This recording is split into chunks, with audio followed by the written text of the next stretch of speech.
네, 뉴스큐 2부 시작합니다. 문재인 대통령이 새 청와대 정책실장에 김상조 공정거래위원장을 임명하면서 경제정책 기조 유지의 의지를 분명히 했습니다. 청와대 정책실장과 경제수석 교체를 시작으로 내년 총선을 앞두고 다음 달 청와대 개편과 개각 등 후속 인사가 이어질 전망입니다. 김도원 기자의 보도입니다. 청와대 경제 라인에 대한 교체 인사가 전격 단행됐습니다. 신임 청와대 정책실장엔 김상조 공정거래위원장이 임명됐습니다. 참여연대 경제개혁센터 소장을 지낸 재벌개혁 전문가로 이번엔 청와대에서 경제 사회정책 전반을 책임지게 됐습니다. 경제수석엔 이호승 기획재정부 1차관이 임명됐습니다. 문재인 정부 첫 청와대 일자리 기획비서관을 지냈고 차관으로 부임한 지 반년 만에 수석비서관으로 돌아왔습니다. 청와대는 김상조 신임 실장이 경제뿐 아니라 복지, 교육 등 정책 전반에 정통하다며 성과 창출을 기대했습니다. 다방면의 정책에도 정통한 전문가로서 기업과 민생 경제에 활력을 불어넣는 등 시대적 소명을 성공적으로 수행할 것으로 기대됩니다. 이호승 경제수석 임명엔 거시경제 등 정책 전반에 대한 전문성과 함께 김상조 실장과의 호흡도 고려된 것으로 보입니다. 김상조 정책실장은 소득주도 성장, 혁신성장, 공정경제라는 현 정부 경제정책의 일관성을 유지하는 게 시장의 신뢰를 위해 중요하다고 입장을 밝혔습니다. 성과가 확인된 것은 더욱 강화하고 시장의 기대를 넘는 부분은 조정하는 것이 정책의 기본입니다.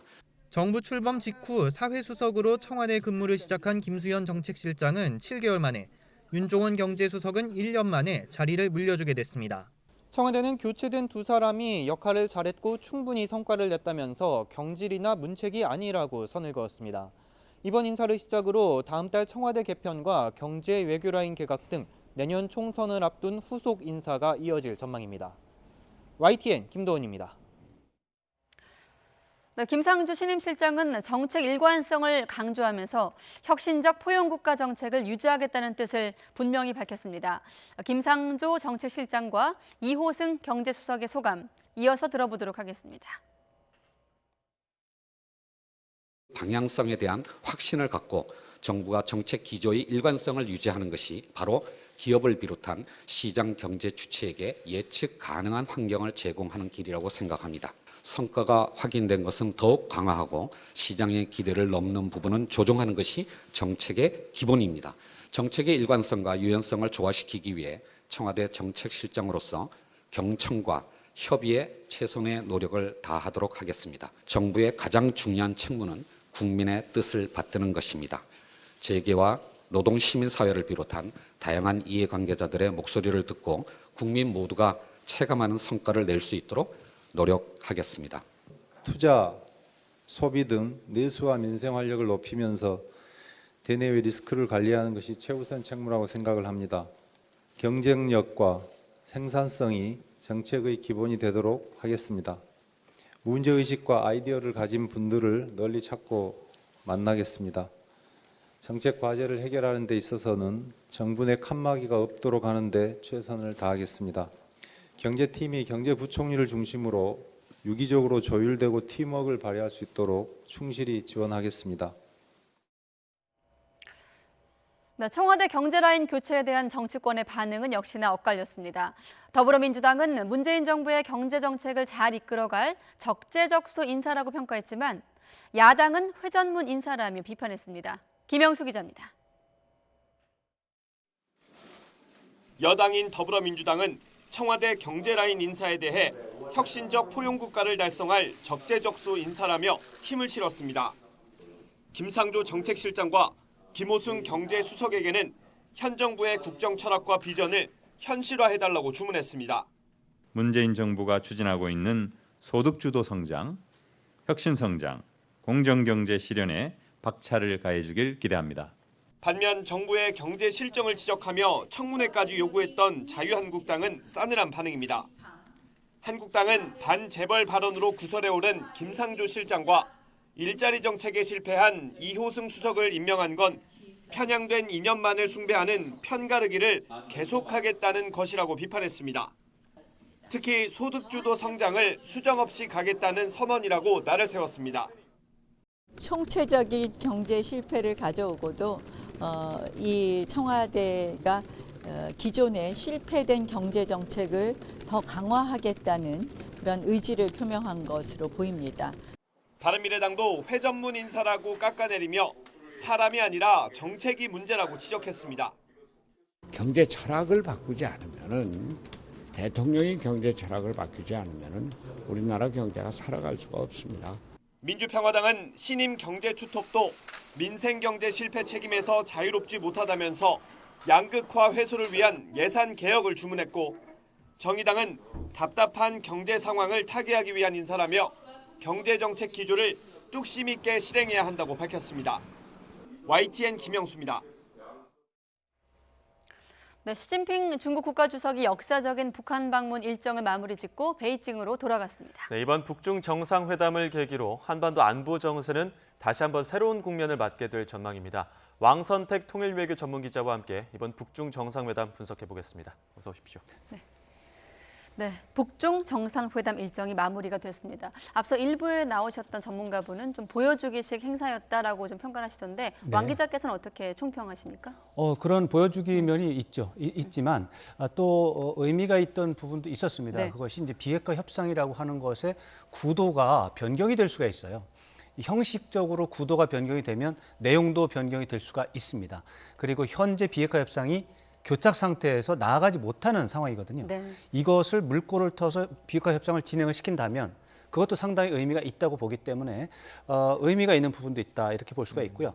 다만 이제 이런 이번 북중 정상회담을 총평을 하기에는 아직은 약간 남은 게 몇 가지가 있습니다. 네. 이제 북한 언론, 북한 매체들의, 북한 보도 매체들의 그 내용을 내일 아침쯤에 나올 것으로 예상이 되는데 그것 좀 봐야 되고, 이제 그 정상회담 결과를 담은 이제 보도문, 합의문 아니면은 이제 공동 성명 이런 결과를 담은 문건이 좀 나와야 되는데 이 부분이 아직 명확하지 않아서 좀 더 지켜봐야 되겠습니다만, 다시 한번 말씀드리지만 비핵화 협상이 지금까지 굉장히 좀 교착 상태에서 난관에 봉착해 있었는데 이런 것들이 앞으로 좀 앞으로 활성화될 수 있는, 그래서 북미 정상회담의 전망이 새로 생기는 그런 계기가 될 수 있다는 점에서 앞으로 좀 이번 북중 정상회담이 나중에 보면 전환점이 되었다 이런 평가를 받을 수도 있기 때문에 의미 부여를 저는 하고 싶습니다. 네, 회담 결과에 대해서는 아직 조금 더 지켜봐야겠지만 두 정상의 발언이 일부 소개가 됐거든요. 그렇습니다. 어제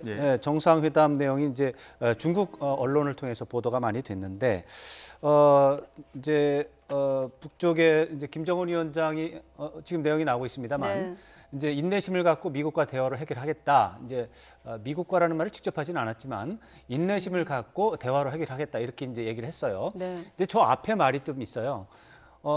이 긴장 완화를 위해서 노력을 했는데 유관국이 그렇죠? 이제 그 문장에서는 없었고 다른 문장에서 유관국이라는 표현이 있었는데 이 긴장 완화 조치를 했는데 이 적극적인 호응이 없었다, 반응이 없었다. 그래서 괄호 열고 불만이 많다 이 얘기가 들어있는 거고요. 그럼에도 불구하고 인내심을 갖고 대화로 해결을 하겠다 이런 입장을 표명했기 때문에 우리 입장에서는 좀 다행이다. 물론 이 입장은 지난 최고인민회의 시정연설을 통해서 김정은 위원장이 밝힌 바가 있습니다. 그 연말까지 이 문제를 이제 해결할 수 있는 시한을 연말로 이제 대화를 하겠다고 했기 때문에 그것을 다시 한번 재확인한 것은 뭐 의미가 있는 거고요. 그 다음에 시진핑 주석의 발언도 상당히 재미있는 표현이 있습니다. 흥미로운 부분이 있습니다. 북한의 안보 우려, 또 경제 발전에 대한 이런 우려들, 이런 것들에 대해서 중국이 힘 닿는 한 도와주겠다라는 말을 다시 했습니다. 사실 이런 말들은 지난 1월 달에 이제 김정은 위원장이 베이징을 방문했고 그때 북중 정상회담 했을 때 그때도 유사한 말들을 다 했습니다. 근데 지금 하노이 정상회담 이후에 교착 상태라고 하는 조건이 있어서 이런 상황에서 시진핑 주석의 적극 협조하겠다라는 말은 의미가 있을 수 있고요. 다만 거기에 이제 힘 닿는 대로라고 하는 조건이 붙어 있죠. 이것은 이제 대북 제재라고 하는 부분을 깨지는 못한다라는 말이 들어있는 것이죠. 그래서 대북 제재를 깨지 않는 범위 내에서 최대한 북한의 경제 발전에 도움이 되도록 좀 한번 해보겠다 이런 의미가 들어있고 이런 것들은 이제 김정은 위원장 입장에서는 매우 힘이 되는 얘기가 될 수 있습니다. 네, 김정은 위원장의 한 발언 중에 가장 눈에 띄는 단어는 인내심 아니겠습니까? 인내심? 네, 네. 이제 그런 인내심이 조금 아까 설명드린 것처럼 네. 불만이 많지만 그래도 인내를 갖고 해결을 하겠다. 대화를 하겠다. 그렇죠. 라고 해석할 수 있는 거죠. 근데 인내라고 하는 것은 2017년, 2016년처럼 미사일 쏘고 핵실험하고 그런 식으로 하지 않고 지난해처럼 대화와 협상을 통해서 문제를 해결해 나가는 이런 기조를 지켜나가겠다라는 그런 의미로 인내심이라는 표현을 쓴 거고요. 그런 차원에서 우리는 긍정적인 발언이라고 볼 수가 있고 저렇게 본다면 대화의 대상에 지금 남쪽에 문재인 대통령도 들어 있을 수가 있기 때문에 이제 남북 대화의 재개 가능성도 조심스럽게 기대해 볼 수 있는 이런 상황이 됐다. 그렇게 볼 수 있습니다. 친서 전달 국면 이후에 나온 또 김정은 위원장의 새로운 발언이었기 때문에 또 이런 여러 가지 해석이 가능한데 이런 메시지를 들고 다음 주에 이제 트럼프 대통령과 시 주석이 만날 예정인데 그런 그렇죠. 형태로 메시지를 전달할까요?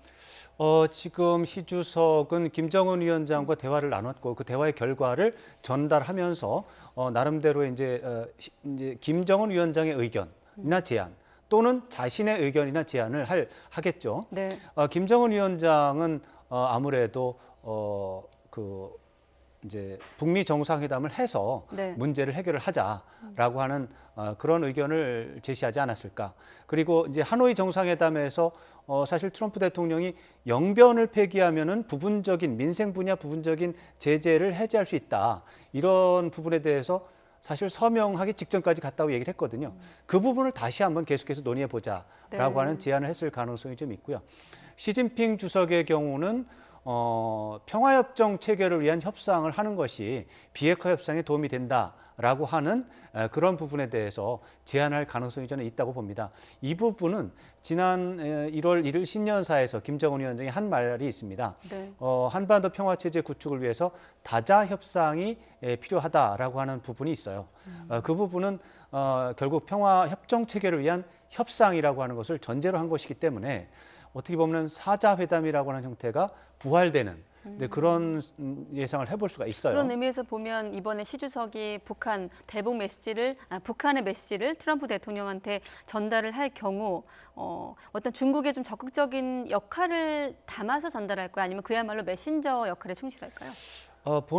시진핑 주석의 입장에서는 상당히 중국의 존재감을 드러내고 역할을 크게 하면서 하고 싶겠죠. 그러나 이 문제의 본질의 구도상 네. 이것은 북한과 미국의 최고 지도자가 결단을 내려야 되는 사안이라서 중재자로서 중국의 역할은 중요하지만 한계는 분명히 있습니다.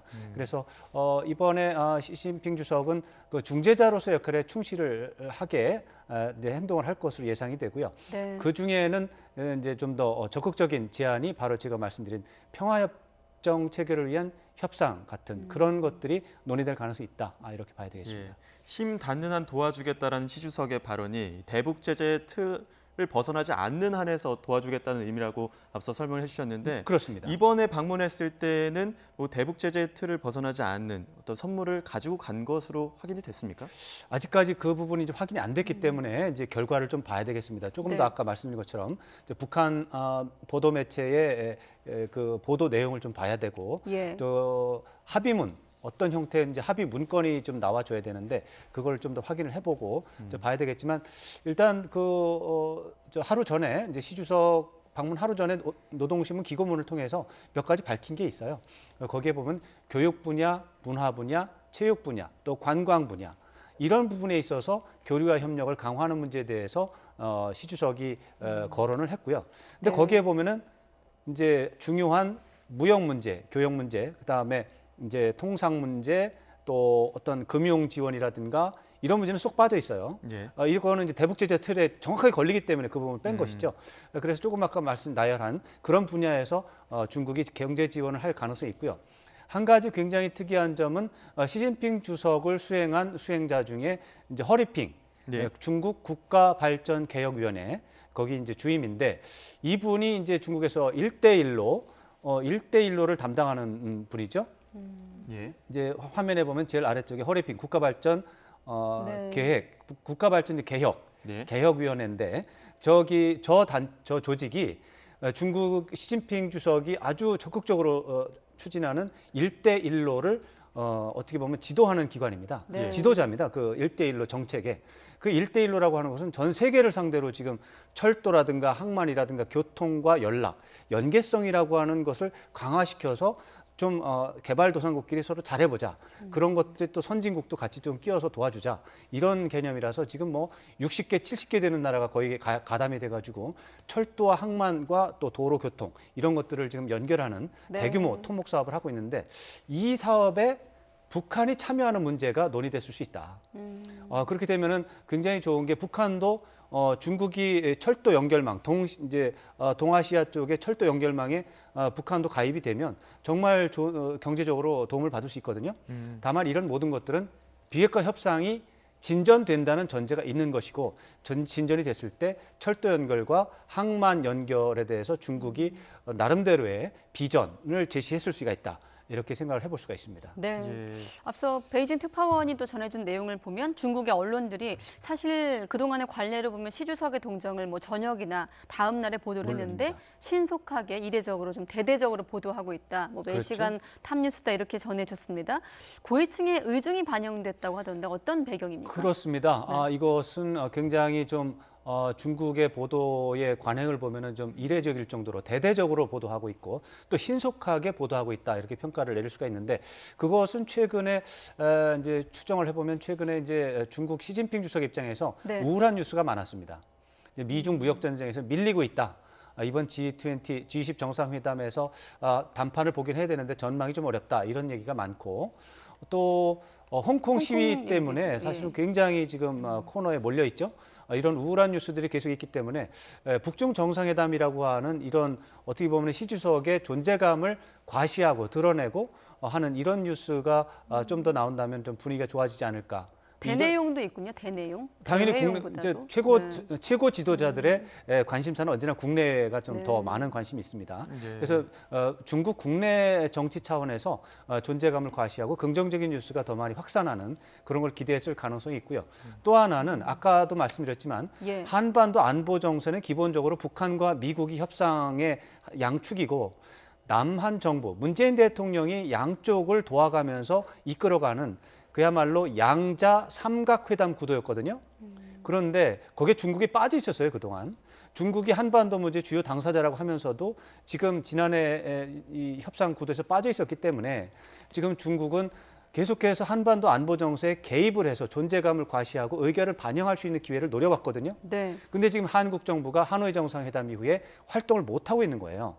굉장히 지금 남북 대화가 거의 끊어지다시피 하니까 이제 한국 정부 역할이 축소가 되니까 중재자 역할을 해야 되는데 안 되고 촉진도 안 되고 하는 이런 상황이 벌어졌죠. 근데 이제 뭐 북한에서는 오지랖 넓은 중재자 하지 말라고 이미 이제 불만을 드러냈잖아요. 네. 중재자 역할이 지금 이제 구멍이 나 있는 거예요.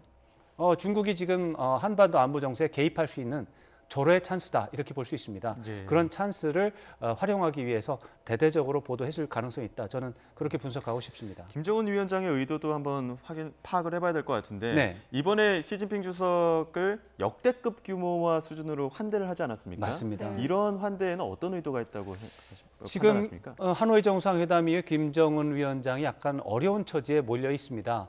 이제 미국과의 협상은 잘 안 돼서 원하는 대로 안 됐죠. 그리고 이제 하노이 정상회담 이전까지는 남쪽 정부하고 사실 굉장히 협조적으로 긍정적으로 협조하면서 이제 북미 협상에 대응을 하고 있었습니다. 네. 그런데 지금 이제 결과가 안 좋고 남북 간의 관계가 또 끊어지고 하다 보니까 미국과의 협상을 하는 데 있어서 역량이 약화된 거예요. 어쨌거나. 그러니까 미국과의 협상에서의 협상력도 약화됐지만 협상을 하는 어떤 역량 전반적으로 약화가 돼 있습니다. 네. 그런 차원에서 다시 한번 미국과 협상을 할 때 좋은 성과를 얻어내려면 기획을 잘하고 준비를 잘해야 될 텐데 그 역량이 좋아야 되거든요. 이 역량 강화 차원에서 중국의 도움을 받아서 미국과의 협상을 좀 유리하게 끌어보겠다라고 하는 의지가 반영이 됐다. 네. 그게 가장 큰 어떤 변수라고 보고요. 네.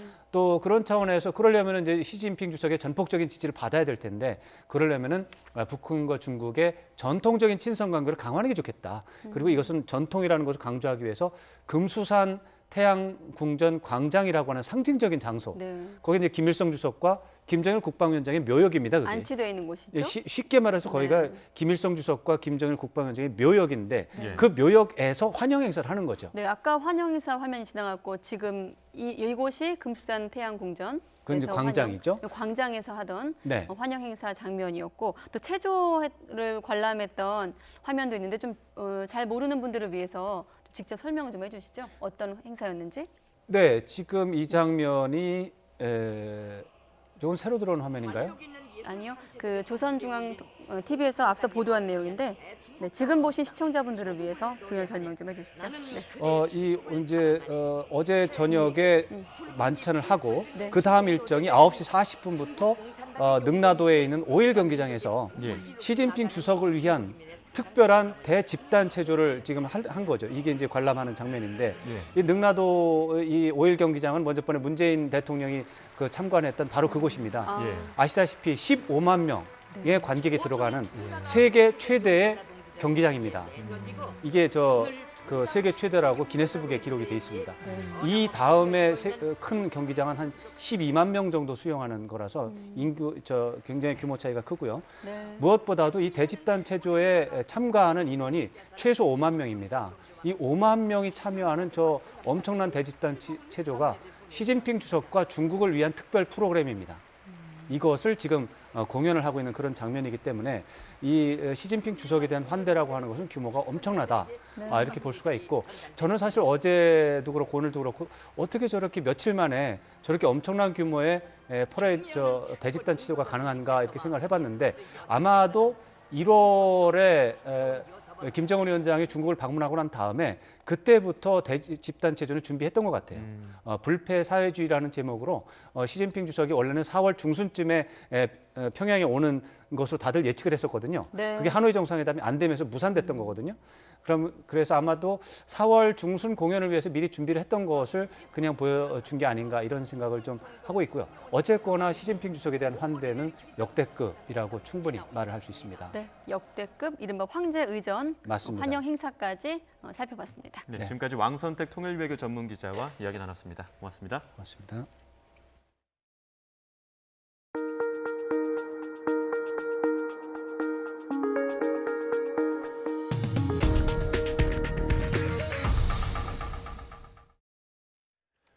북한 소형 어선과 관련한 국방부 당국자들의 익명 브리핑에 청와대 행정관이 참석해 논란이 일고 있습니다. 국방부와 청와대는 업무 협조 관계상 아무런 문제가 없다는 입장이지만 드문 사례여서 배경에 관심이 쏠리고 있습니다. 보도에 김세호 기자입니다. 북한 소형 어선이 삼척항에 도착한 이틀 뒤인 지난 17일 국방부에서는 기자들을 상대로 익명 브리핑이 열렸습니다. 익명 브리핑은 당국자의 실명을 쓰지 않는 백그라운드 브리핑입니다. 그런데 이 브리핑에 현역 해군 대령으로 청와대 국가안보실 소속인 에이모 행정관이 참석한 사실이 뒤늦게 확인돼 논란이 일고 있습니다. 익명 브리핑을 사전 조율했을 가능성이 제기된 겁니다. 청와대 고위 관계자는 그러나 여론이 어떻게 흘러가는지 확인하러 간 거라며 국방부 관계자들과 협의나 조율을 한 적은 없다고 말했습니다. 이어 지난 1월 일본 초계기 갈등 때도 국방부 익명 브리핑에 참석했다며 그때도 지금과 마찬가지로 중대 상황이라고 판단해 참석한 것이라고 강조했습니다. 국방부 관계자는 평상시에도 해당 행정관은 국방부 대변인실과 국방 관련 업무를 담당하는 실무자라고 해명했습니다. 또 사전에 출입 협조 요청이 있었고 정상적인 출입 절차를 거쳐 브리핑에 참석한 것이라고 덧붙였습니다. 하지만 익명 브리핑 당시 상당수 국방부 관계자는 청와대 행정관의 참석 사실을 몰랐던 것으로 알려졌습니다. 또 브리핑 내용을 언제든 보고받을 수 있는데 굳이 기자실까지 찾아온 것은 상당히 이례적이라는 지적입니다. YTN 김세호입니다. 인천에 이어 서울에서도 붉은 수돗물이 나와 시민들이 불편을 겪었습니다. 이번에도 낡은 배수관이 원인일 것으로 추정되는데요. 근본적인 대책 마련에 나서야 한다는 지적입니다. 보도에 이상순 기자입니다. 붉은 수돗물이 나온 서울 물레동의 아파트. 저수조의 물갈이 작업이 한창입니다. 물을 모두 빼낸 뒤 저수조 안을 청소하는 것입니다. 물은 깨끗한데 조금이라도 이물질이 있으니까 그거 빼내고 다시 물 채우려고 그거 하고 있어요. 주민들은 작업이 이루어지는 동안 큰 불편을 겪었습니다. 수돗물이 나오지 않아 생수로 대신해야 했습니다. 붉은 수돗물이 나올 수 있다는 불안이 더 힘듭니다. 빨리 해결을 해줘야 돼요. 그래야 마음도 편하고 불편하지 않고 불안하지도 않고. 얼마나 지금 우리 좀 이렇게 저기 하는데 노릇으로 먹었는데 얼마나 불안하겠어요.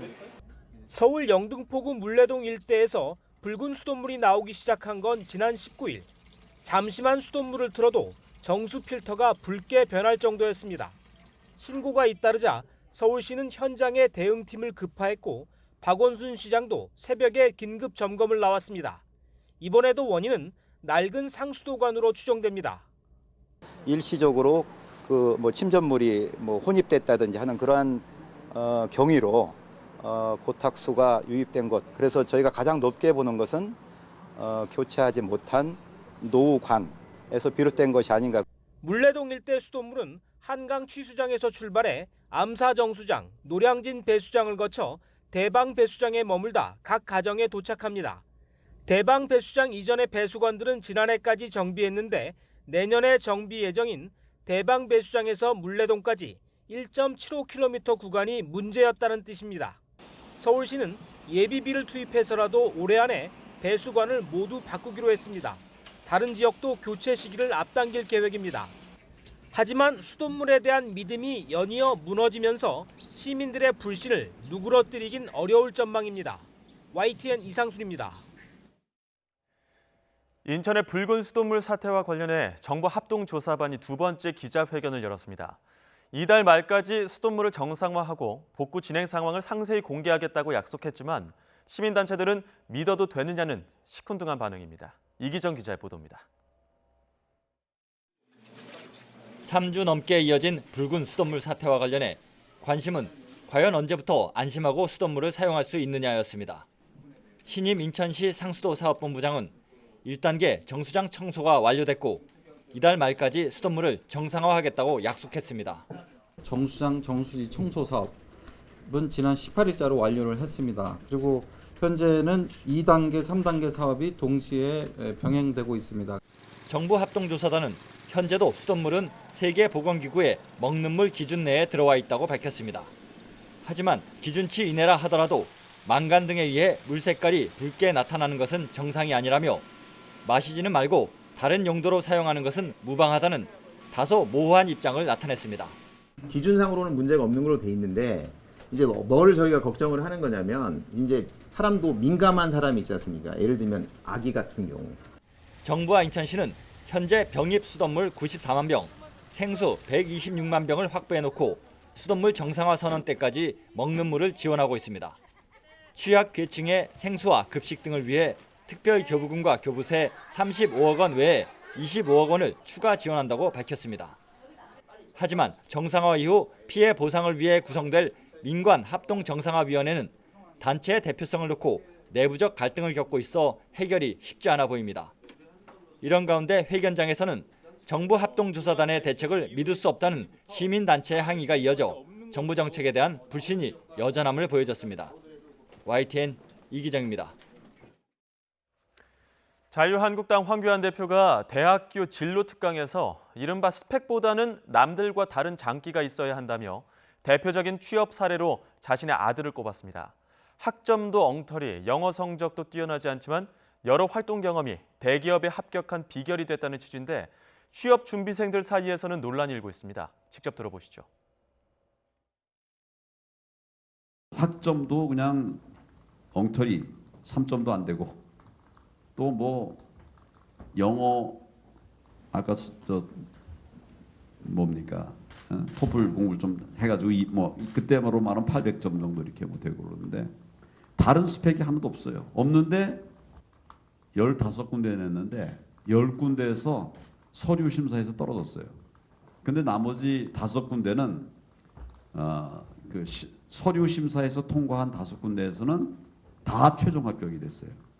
글자적인 스펙도 없는 것보다는 낫겠죠. 근데 그거는 어떻게 보면 결정력이 없어요. 내가 얘기한 그 몇 가지가 아주 결정력이 있게. 그래서 결국은 사람을 이제 면접해서 심층 심사를 해보니까 되더라는 거예요. 그 청년이 우리 아들입니다.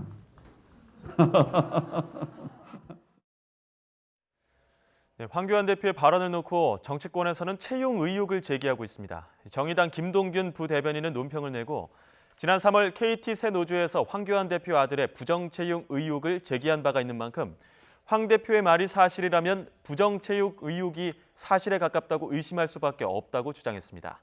그러면서 부정채용 의혹과는 별도로 취업의 문턱에서 절망하는 청년들 앞에서 스펙 없이 취업한 사례를 꺼낸 것은 약 올리기 그 이상 이하도 아니라며 황 대표가 현실과 동떨어진 말을 하고 있다고 비판했습니다.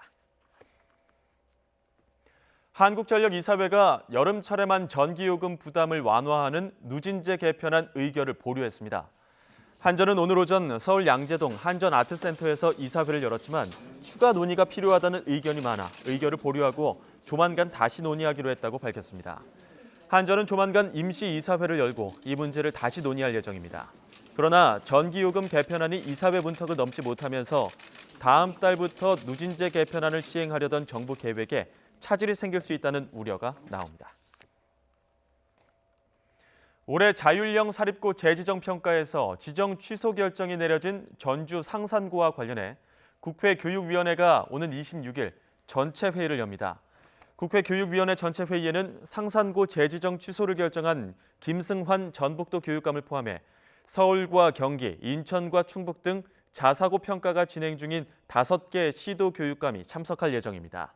여야 교육위 위원들은 해당 교육감들을 상대로 자사고 평가 과정과 기준, 절차의 정당성 등을 물어볼 것으로 전망됩니다.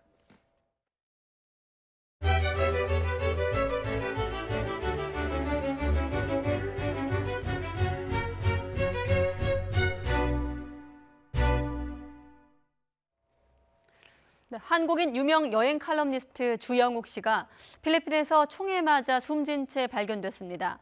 새로운 여행 상품 개발을 위해서 일주일 전에 혼자 출국했다고 하는데 경찰은 필리핀의 수사관을 급파해 현지 경찰과 공조 수사에 나섰습니다. 김대근 기자가 보도합니다.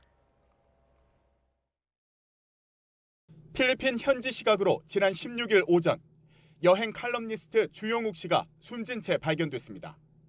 손이 묶인 채 총상을 입은 상태였습니다. 발견된 곳은 안티폴로시의 길가, 한국인 밀집 지역인 마카티시의 주씨 숙소에서 10여 킬로미터 떨어진 곳입니다. 발견 당시 현장에 신분증이 없어 필리핀 경찰은 호텔 열쇠로 숙박 내역을 확인한 뒤 신원을 파악했습니다.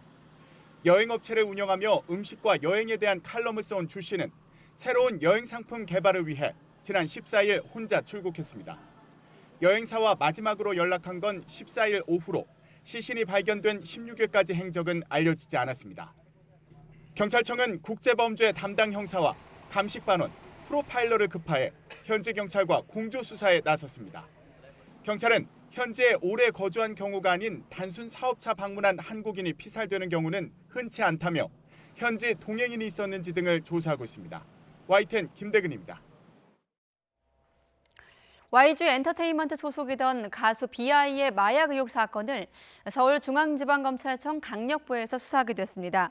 서울중앙지검은 어제 대검찰청에서 이첩받은 비아이 관련 국민권익위 공익신고 사건을 강력부에 배당했다고 밝혔습니다.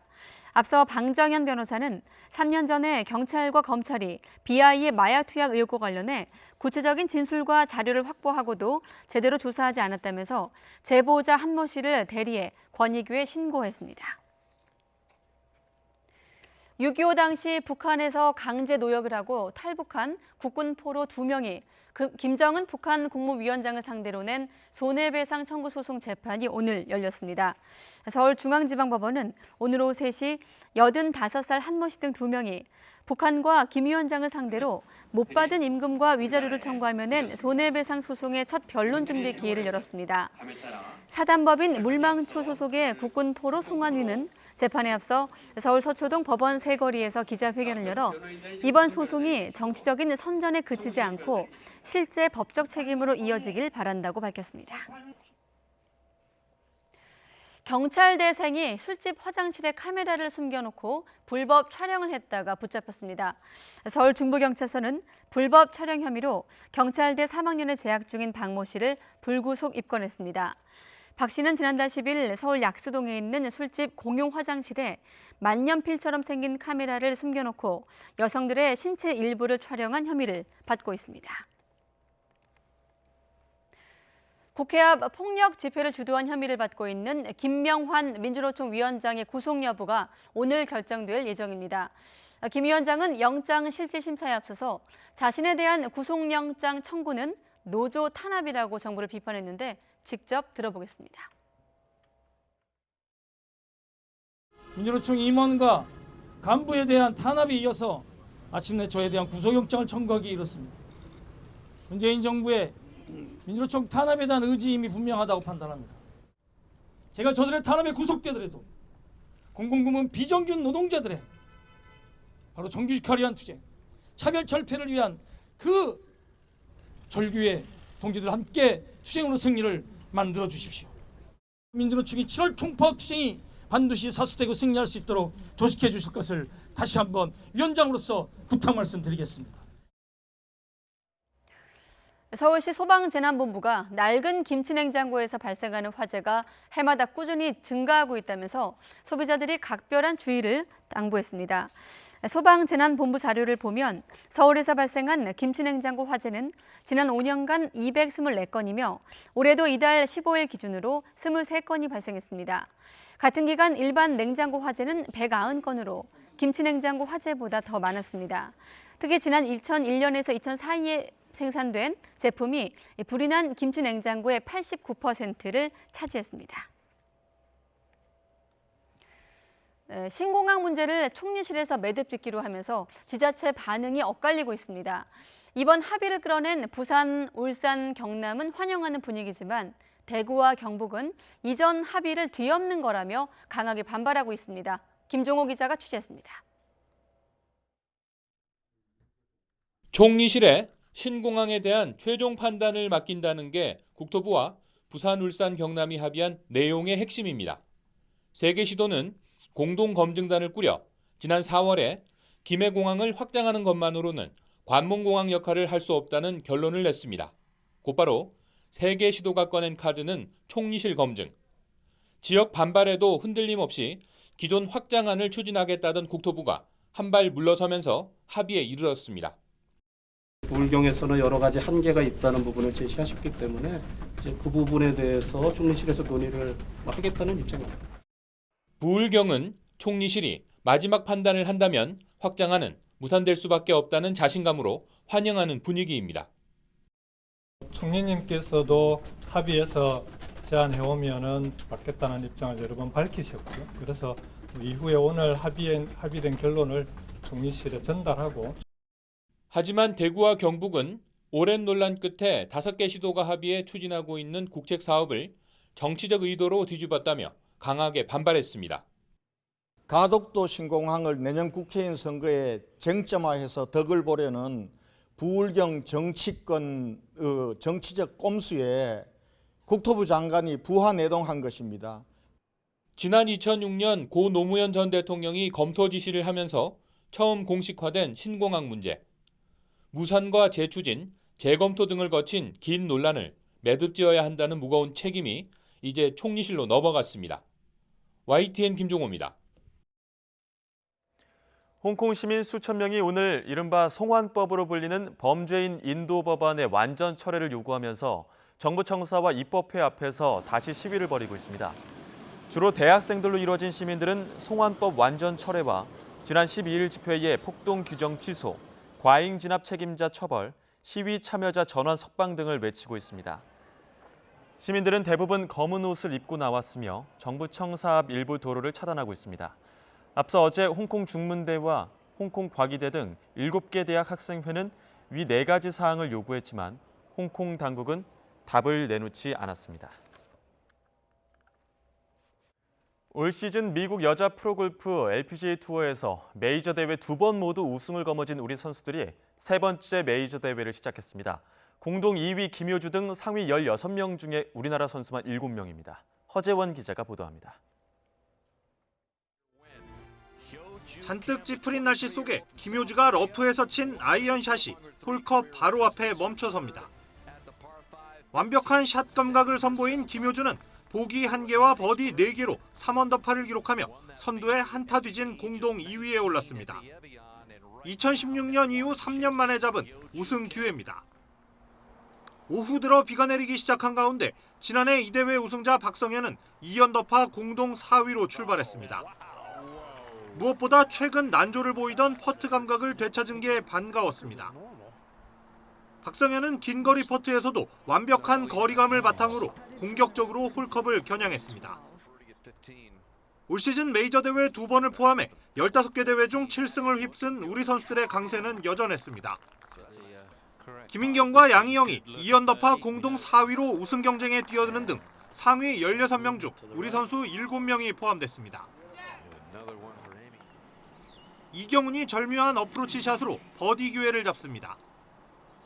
이경훈은 보기 없이 버디만 6개를 잡아내는 완벽한 플레이로 공동 선두에 올랐습니다. 올 시즌 PGA 투어에 데뷔해 톱10에 2번 이름을 올렸던 이경훈은 생애 첫 우승 기회를 잡게 됐습니다. YTN 허재원입니다.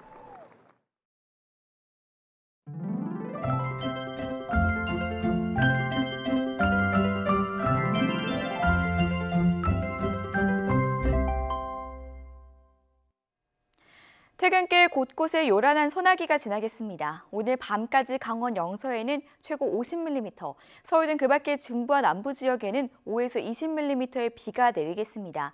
우산 꼭 챙기시고요. 교통 안전에 유의하셔야겠습니다.